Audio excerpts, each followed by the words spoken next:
तो हमेशा के लिए ये सोच कर बैठी हुई है कि मेरी जो माँ है ये मर चुकी है। मेरी माँ का कुछ भी नहीं पता, लेकिन राह को इस बात का नहीं पता कि जब माँ इसके सामने आएगी तो ये इससे खुशी जो वो समा भी नहीं पाएगी। अब ये मामू के घर में रह रही है, लेकिन जो मुमानी जान है ना, ये छोटी छोटी बात पे नुक्ताचीनी करना शुरू कर देती है, पॉइंट्स पकड़ती है और ये हर वक्त जो वो जलील करके रखती है राह को। अरमान जो है ना, ये चाहता है राह को, राह भी चाहती है, दोनों एक दूसरे को बहुत ज़्यादा पसंद करते हैं, लेकिन अभी तक इन्होंने खुलकर मोहब्बत का इज़हार नहीं किया या खुलकर ये सब कुछ नहीं बताया एक दूसरे को कि भाई हम दोनों एक दूसरे को चाहते हैं। अरमान जो होता है ना, ये जाता है शॉपिंग करने के लिए, तो वहाँ पर जाता है जिस वक्त तो ये एक मेहंदी की किताब देखता है, इसे पसंद आती है और ये फिर ले लेता है और आकर जो वो उसे स्टडी करता है, उसके ऊपर वर्क करता है। तो जब राह ये किताब देखती हैं तो ये फिर अरमान के साथ बात करना शुरू कर देती है और कहती है कि ये मेहंदी की किताब आपके पास कैसे आ गई। तो आगे से अरमान जो होता है ना,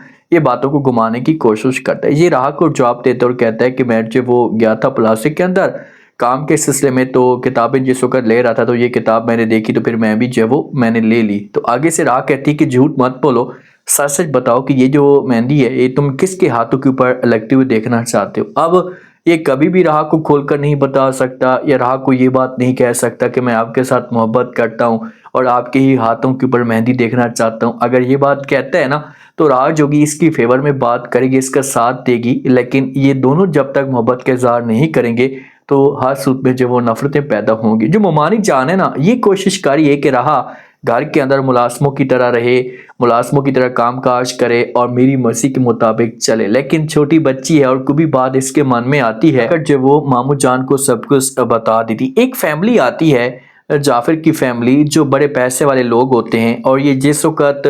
बतूल को भी देखते हैं और राह को भी देखते हैं ना, तो इनको बतूल पसंद नहीं आती, इनको राह पसंद आती है। तो ये फिर बात करते हैं राह की मुमानी के साथ, जो बतूल की माँ ऐसे कहते हैं कि हमें जो वो ये आपकी छोटी बच्ची पसंद आई। अब ये हर लिहाज से जोर लगाती है और वो लोग जो वो जिद करके बैठ जाते हैं कि नहीं, नो नेवर, ऐसा नहीं हो सकता, अगर शादी होगी, क्योंकि हमारा जो बेटा है ये पसंद कर रहा है सिर्फ और सिर्फ राह को, राह के अलावा नहीं सोचता। तो इसी वजह से ये फिर जाकर अपने हस्बैंड के साथ बात करती है, जो राह का मामू है, ऐसे कहती है कि भाई मेरी बात सुने। तो आगे से वो कहते हैं कि जी बोलें, क्या बात है। तो ये बात करना शुरू कर देती है, कहती है कि भाई जो जाफिर वाली फैमिली है ना, इन्होंने जो वो जिद लेकर बैठी हुई है, ये अपनी शर्त पे आ चुके हैं कि भाई हमने जो वो शादी करनी है तो ये राह के साथ ही करनी है, बतूल के साथ शादी नहीं करवानी। इस लावारिस में पता नहीं इस इन्होंने देखा क्या है, इनको एहसास तक नहीं हो रहा कि इनकी कोई माँ भी नहीं है। तो जब राह का मामू ये बात सुनता है तो गुस्सा करना शुरू कर देते हैं। ये अपनी बेगम को कहते हैं, ओ हेलो, शर्म करो,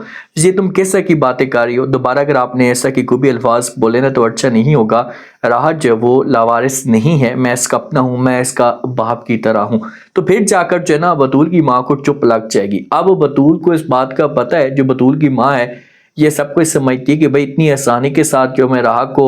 रस्ते से नहीं हटा सकती, क्योंकि घर के अंदर कोई भी बात होती है तो राह जाकर अपने मामू को सब कुछ बता देती है। और मामू जो है ये अपनी बेगम को यहाँ पर वार्निंग भी देगा, इससे बोलेगा कि दोबारा अगर आपने कोई भी ऐसी बात करने की कोशिश की तो अच्छा नहीं होगा। देखिए कि ठीक है, राह की माँ नहीं है, इसके कोई अपने नहीं है, लेकिन अगर हम यहाँ पर इसे अकेला छोड़ते हैं तो ये तनहा हो जाएगी, मुकम्मल तौर पर अंदर से टूट जाएगी। इसी वजह से हमें हर सूरत में इसकी फेवर में जब वो बात करनी चाहिए, हर सूरत में इसका साथ देना चाहिए और प्लीज़ आपने कभी भी कमी महसूस नहीं होने देनी। लेकिन जब भी इसका हस्बैंड नहीं होता तो इसे ऐसी ऐसी राह के ऊपर बातें करती है, राह को ताने देती है कि राह को अंदर से बड़ी तकलीफ होती है कि यार ये मुझे क्यों कमी महसूस होने दे रही है, ये क्यों एहसास दिलाती है कि भाई मेरा कोई भी अपना नहीं है। अब राह और जो बतूल है ना, ये तो दोनों एक दूसरे के अच्छी दोस्त हैं, ऐसा समझो कि ये दोनों एक दूसरे को बहनें समझती हैं और किसी किस्म की कोई भी प्रॉब्लम आती है तो ये दोनों एक दूसरे के साथ शेयर कर देती हैं। और बतूल जो है ना, ये राह के ऊपर बड़ा यकीन भी करता है। इस घर के अंदर इनके एक नानू भी होता है जो बड़ा शरारती है, लेकिन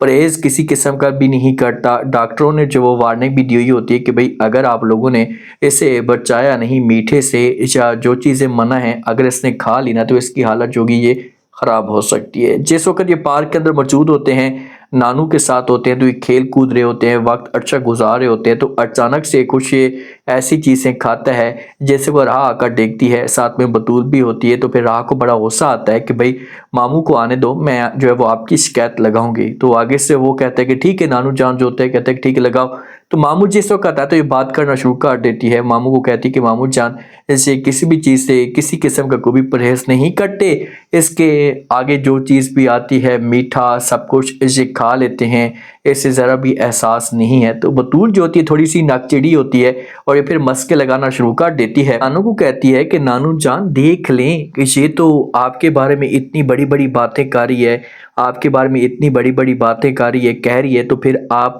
क्या बोलेंगे? मुझे तो बड़ा दुख होता है कि ये आपके खिलाफ चाहती है। तो नानू जान को गुस्सा आता है और ये फिर बतूल को भी डांटता है और राह को भी डांटता है। इन तीनों का आपस में जो वक्त है ना ये बहुत ही अच्छा गुजरेगा, तीनों एक दूसरे को समझेंगे भी सही, किसी किस्म की कोई भी परेशानी आएगी तो नानू जो है इनको खुश रखने की कोशिश करेगा। लेकिन सिर्फ और सिर्फ एक औरत जो बतूल की माँ है ऐसे हर सूरत में जो वो तंज करेगी, बतूल को भी रोकेगी, बतूल को जाकर वार्निंग दे देगी, बतूल के साथ बात करेगी कि देखिए तुम जो कुछ भी कर रही हो इससे तुम गलत कर रही हो, आप अपने आप को जो वो राह के साथ मत मिलाएं, राह और आप में ज़मीन आसमान का फ़र्क है और मुझे बिल्कुल भी ये पसंद नहीं है। अगर तुमने उसके साथ जो वो जाना है ना तो फिर ठीक है जाओ, मुझे किसी किस्म का कोई इतराज़ नहीं है, लेकिन एक बात याद रखना मैं ये चीज़ें बर्दाश्त नहीं करूँगी। तो फिर जाकर बतूल जोगी इससे पहले तो अपनी माँ को कर देगी इनकार, माँ को बोलेगी कि माँ जी जैसा भी आप सोच रही हैं या आपके दिमाग में जो भी बात जा रही है ये बिल्कुल भी गलत है, आप इस चीज़ को हमेशा के लिए निकाल दें, ऐसा कुछ भी नहीं है,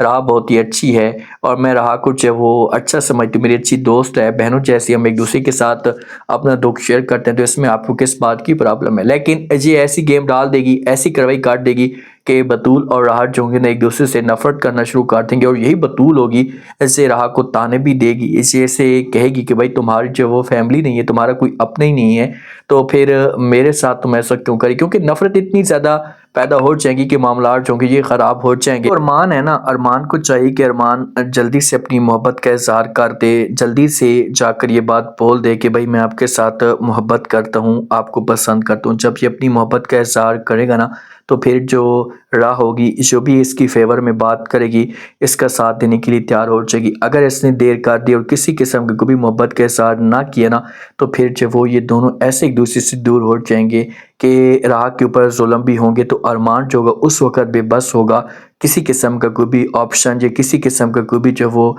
फोकस नहीं कर पाएगा राह के ऊपर। तो इसलिए अगर मोमानी जान जो वो ये सोचेगी तो ज़रूर हर लिहाज से इसके दिमाग में अजीब तरह के ख्याल आएंगे कि भाई ऐसे में चुप बैठी रही ना तो ये तो फिर और भी ज़्यादा हर किसी के दिल में जगह बनाने की कोशिश करेगी, तो मुझे कुछ ना कुछ ऐसा करना होगा ताकि ये दोनों हमेशा के लिए दूर हो जाएं एक दूसरे से, एक दूसरे के साथ नफरत करना शुरू कर दें। अब देखते हैं कि नेक्स्ट एपिसोड के अंदर क्या इंटरेस्टिंग ट्विस्ट पैदा होता है, क्या राह को जो वो मोमानी जान हमेशा के लिए इस घर से जो वो निकाल देगी, से इस घर में जो वो रखने की कोशिश करेगी। आप लोग इस बारे में क्या कहते हैं, अपना फीडबैक लास्ट में दें और सब्सक्राइब भी लास्ट में कर दें। शुक्रिया, अल्लाह हाफिज़।